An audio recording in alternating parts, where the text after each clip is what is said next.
Greetings, my name is Felicity, and I've turned 37 years old.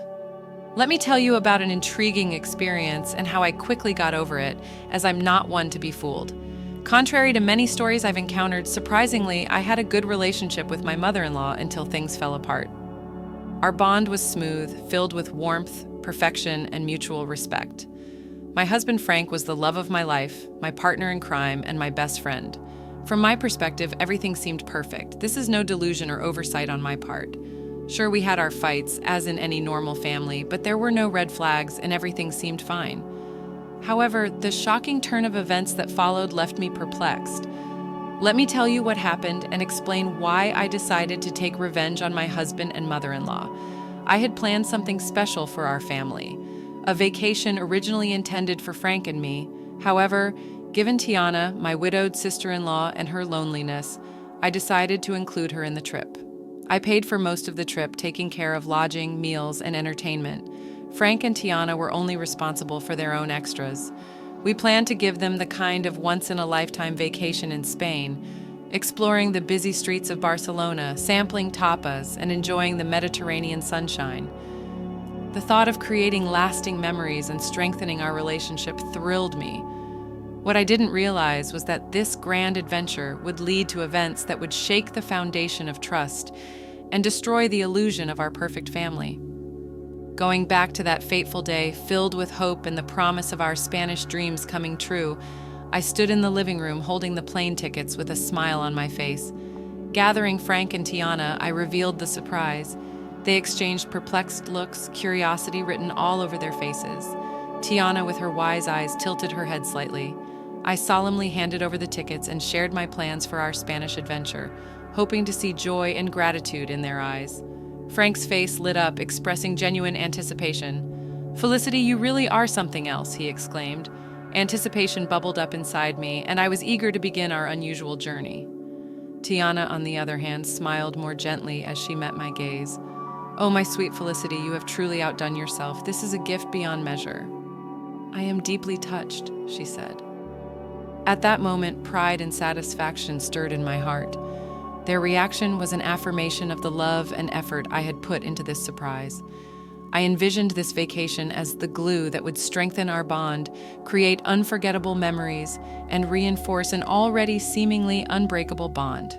However, as you may have guessed, this story takes an insidious turn. Beneath the facade of our seemingly idyllic relationship was a complex web of deceit and betrayal ready to entangle us all.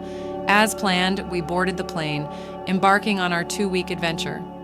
The anticipation was palpable as we immersed ourselves in the vibrant streets and rich tapestry of Spanish culture. The first week unfolded seamlessly with the flavors of paella, exploration of historic landmarks, and dancing to the infectious rhythms of flamenco. Laughter and joy filled the air, and I reveled in the belief that our bond was unbreakable. However, little did I know that a storm was brewing on the horizon, waiting to unleash its fury upon my unsuspecting heart. On a fateful Monday morning, as the sun bathed the city in golden hues, I woke up to find an empty hotel room. Confusion and a growing sense of unease gripped my heart. Frantically, I reached for the phone, dialing both my husband's and Tiana's numbers, hoping for an explanation. But to my dismay, their phones remained silent, their voices absent. Fear began to claw at the edges of my mind as I searched the empty room for any sign of their presence. No notes, no bags, no traces of disturbances or struggle, just an unsettling silence that hung heavy in the air. It seemed I was left alone in a foreign land, and the minutes felt like an eternity as despair threatened to consume me. A glimmer of hope pierced through the darkness. My phone buzzed, signaling an incoming call. It was Tiana. Relief washed over me, mingled with confusion and a deep sense of hurt. "Tiana, where are you? What happened?" I questioned. Tiana's voice, tinged with a strange mix of resignation and frustration, reached my ears. However, it wasn't the same sweet voice I had always known. It sounded colder. "Felicity, I felt the need to return your call since my phone was incessantly ringing," she said. "Oh, I'm sorry for disturbing you. I was just wondering where you two went. Your bags aren't here, and I was concerned that something bad had happened," I replied. With an indifference that shook me to the core, she uttered the next words. "We left you." "But why? What happened? Did I do something wrong?" I couldn't bear to spend another week in your company, so I had to leave, she said. Did I do something wrong? How could you be so dense? I asked, bewildered. Excuse me? You sprung up this trip on me, practically forcing me to go with you. I couldn't remain disingenuous any longer. Let me spell it out clearly for you, Felicity. I don't enjoy your company. Sure, we can spend a couple of hours together at a family event, but 2 weeks? I tried to be civil and grace you with my presence for as long as I could. Turns out I could only master 1 week with you before I lost my mind. I'm sorry, but I'm on the way to the airport with Frank right now. We can't be around you any longer, she explained. Shock reverberated through my core as the revelation struck me like a bolt of lightning, unraveling the threads of trust I had so naively woven. How could our seemingly unbreakable bond crumble beneath the weight of unspoken grievances? Questions flitted my mind as I grappled with this harsh reality. What had I done wrong? What exactly did I do to deserve such harshness? How did things escalate to this point? Was there no chance for reconciliation? Confusion and heartache intertwined within me, the pain of betrayal seeping deep into my soul. I didn't know you felt this way, Tiana, honestly, and you had no reason to. I'd always led you to assume that things were fine and dandy between us. Why not bring that up? Why not sit me down so that we could hash out whatever problem there was between us? Because if I'm being honest, I still don't know what I've done to wrong you, I pleaded. That's the thing. I just can't put my finger on it. But you just irk me, she replied. What? That's the most childish thing I've ever heard. You can't stand me just because of some inexplicable irk? Grow up, Tiana, I exclaimed. I thought I offended you or something, but I didn't do anything wrong, right? I continued. Not necessarily, but it doesn't matter. What matters is how I feel about you, and I feel that you're annoying, and I just can't stand being around you, she confessed. If that's the case, then why did you say yes to coming with us on this trip? I asked, exasperated. Because it was a free trip to Spain. No one is going to turn down that opportunity. But as the days went by, I grew more and more tired of your antics, she explained. What antics, Tiana? What did I do that was so bad that you decided to leave me all alone in a foreign country? I demanded, my patience wearing thin. She failed to answer, and I grew more impatient with this impromptu disdain coming out of nowhere. I was shocked, hurt, confused, and angry, but most of all, I was just sad. I had to inquire about my beloved husband and what he had to say in all of this. Let me speak to Frank, I said casually. Tiana passed the phone to Frank, assuming someone, likely Frank, was eavesdropping on the entire conversation. He responded with the same indifference and coldness as his mother. Hello, really, Frank? You decided to leave me too? I exclaimed. I didn't leave you because I don't like you. I left because my mom needed me to take her home, he replied. So you knew about all of this? How long have you known about your mother's apparent hatred towards me? I inquired. For some time now. I was hoping this trip would bring her closer to you, but I was wrong, he admitted. Okay, but what I'm failing to understand is why none of you approached me about this. We're all adults, meaning if there's an issue, we solve it. It's not like we haven't had arguments in the past, and we sat down and solved those arguments. What's different about this time? I pressed. Frank failed to answer, mirroring his mother's earlier silence. The only thing I can safely conclude about this entire stupid debacle is that your mother hates me for a silly reason, which she knows isn't valid. Maybe she's jealous of me or something. Maybe I have something she can't have, and she knows she can't speak up about it without sounding foolish, I reasoned. As their resounding silence affirmed my assumption, I realized that I was honestly shocked. I didn't know that they too felt this way about me.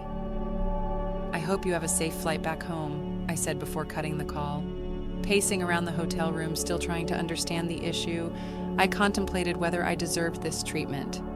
I realized that 37 years on this planet had taught me that sometimes people hate for no apparent reason, driven by jealousy or bitterness.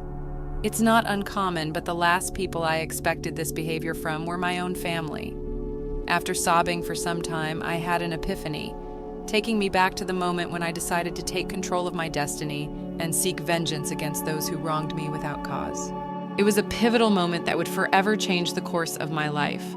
Wiping away my tears, a newfound determination welled up within me. I refused to waste any more precious emotions on their actions. It was time to show them they couldn't trample over my heart and get away with it. With trembling fingers, I dialed my childhood friend Arlo's number, knowing I could trust him with my darkest secrets. After pouring out my heart and explaining the painful betrayal, I cautiously asked if he could assist me in my quest for justice. Arlo, always the loyal and mischievous friend, listened intently, his voice filled with a mix of concern and excitement, reassuring me that he had my back. "Felicity, my dear friend, you're a force to be reckoned with, and you know you can count on me for anything and everything." "So, what are you planning on doing?" he asked. "Well, Arlo, you know how your construction company always has excess sawdust?" I began. "Yes, it can be quite a hassle to get rid of sometimes," he replied. "I believe I've found the perfect use for it," I said, a mischievous grin spreading across my face. His curiosity piqued. I unraveled my plan like a carefully crafted script, detailing how we would execute the ultimate act of retaliation. Bags of sawdust would be delivered to Tiana's house, infiltrating every corner and crevice, leaving an indelible mark of chaos and betrayal. Arlo couldn't help but smile at the brilliance of my idea, a subtle yet impactful reminder to Tiana of the stress she had unleashed upon my life. Armed with Arlo's expertise and my newfound determination, we set our plan into motion. The question arose, how would we get inside the house before they returned? "You need to get the spare key hidden under the potted plant on the patio. Then you'll be in," Arlo instructed. "Wow, you thought of everything, huh?" I remarked. "I'm not one to be played with. I think I'm a reasonable woman, but if they want to go lower and act childish, then I'll go even lower." "Atta girl," he replied. As the hours passed, anticipation swirled within me. Arlo assured me that the mission was complete and soon I would witness the fallout of our carefully orchestrated chaos. Then, like a sweet melody in my ear, my phone chimed with a message from Arlo. I eagerly opened the pictures he had sent, revealing a sight to behold. Tiana's once pristine home now resembled a post-apocalyptic wasteland, drowned in a sea of sawdust. Every nook and cranny had been touched by our mischievous hands, a scene straight out of a surrealistic painting, an embodiment of the chaos that had unfolded in our lives. I called Arlo, and his laughter echoed through the phone. I couldn't help but join in. It was a cathartic release, a shared moment of triumph against those who had betrayed me. I expressed my heartfelt gratitude to Arlo, acknowledging his willingness to tread the path of mischief with me.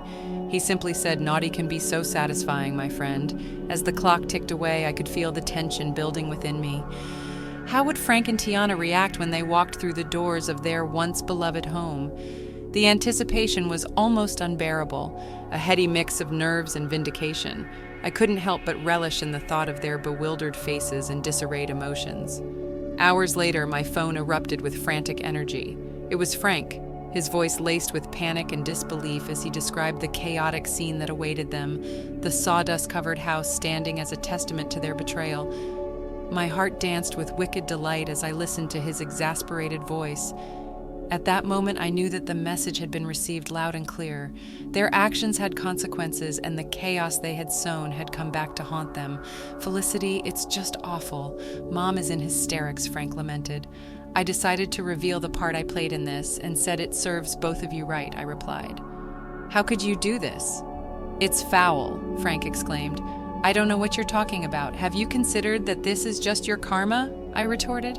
"Oh, come on, Felicity. We all know it was you. Who else would have access to my home?" Tiana interjected. "Home? It's very easy to break into someone's home nowadays, Tiana, especially if you don't have any security cameras installed, which, by the way, you should seriously consider doing to prevent things like this from happening again." "Honestly, Tiana, how could you do this to us?" I replied calmly. "When are we supposed to sleep? This sawdust is making my lungs ache," she complained. "Oh, that's right. You probably forgot to get the keys to my house, huh? Well, that's a shame. Shame. I'm guessing you two are going to have to stay in yet another hotel. But for how long? Until I decide to come back from my vacation, I guess. I mean, I paid for 2 weeks after all. And who knows? I might feel greedy and decide to extend my stay," I taunted. Frank then took the phone from Tiana, and she began to bawl once again, mourning her ruined furniture. "Felicity, this was foul. How could you do this?" Frank demanded. "I don't know why you're assuming that I had anything to do with this. I mean, how could I? I'm currently relaxing in the hotel jacuzzi." "How could I have done this?" I replied, feigning innocence.